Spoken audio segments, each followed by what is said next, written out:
There are meaningful differences between men and women. There are meaningful differences between sex and gender identity. Feeling like a woman doesn't make you a woman. I'm no TERF, but feeling like a woman doesn't make you a female. Inclusivity is important, but it can't replace biology. Can you imagine what it would be like if your biology felt wrong? Throughout history, there have been people whose gender identity did not map onto their sex. And nowadays, people from Sam Smith to Harry Styles are rejecting gender stereotypes altogether. But trans people are reinforcing gender stereotypes like you. If you're a woman who likes to wear men's clothing or is attracted to other women, you don't need to become a man. You need to expand your definition of womanhood or deal with your homophobia. Trans people are using stereotypes in order to assimilate into their new gender identity. When I was in transition, I wore men's suits and bow ties in order to be perceived as a man.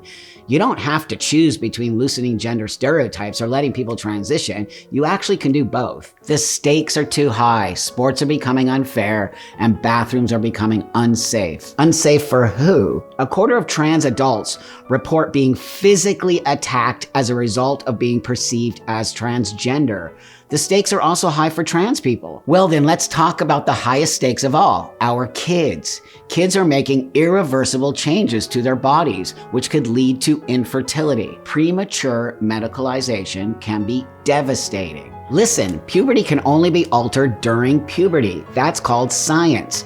But if you're worried about premature medicalization, try being more inclusive so that young people who feel uncertain about their gender identity don't feel pressured to medically transition. Gentlemen, females, friends.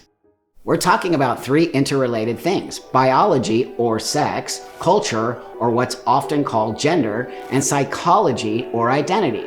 One of you thinks what a woman is entirely determined by a person's sex, while the other thinks a woman is defined by whatever gender they identify with. In other words, one of you is leaning exclusively on biology, while the other is leaning exclusively on psychology and culture. The truth is, biology is the most fixed, but culture and psychology are equally important. And ultimately, we need all three legs of the stool to understand what a woman and what a man is. We need this damn stool because this debate is honestly exhausting. Yeah, I'm tired of this too. Me too.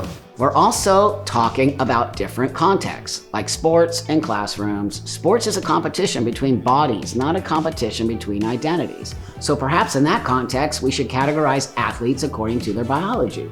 Classrooms require civility. So perhaps there, we should identify people the way they want to be identified. Maybe the question isn't what's more important, biology, culture, or psychology, but instead, under what circumstances should we lean on which leg of the stool? That makes sense. Look, we have a lot to learn, and it's really hard to learn within the context of a healthcare industry that drives over-medicalization and an internet business model that makes us think negatively about our bodies and fight all the time. But I think we've learned enough to say all transgender people deserve legal protections and medical care. But the right to make irreversible body modifications should probably be reserved at least until the age of consent, except maybe in rare evidence-based circumstances. I am living proof that medical transition in adulthood can work. Look, I might not be the right face for faces of gender. I'm an old grandpa. I transitioned in the early 90s when no one knew what transgender was, and it was impossible to get care. So my views about transitioning might be a little old school, and many progressive young trans people don't totally understand me. I have been harsh because I care.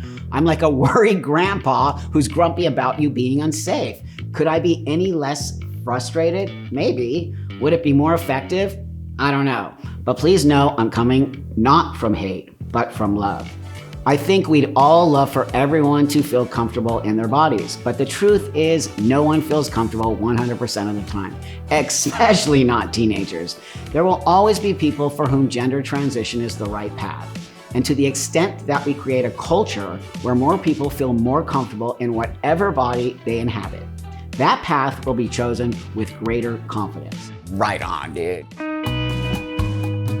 Faces of X is a series devoted to perceiving reality more fully. Watch the full series and make your own.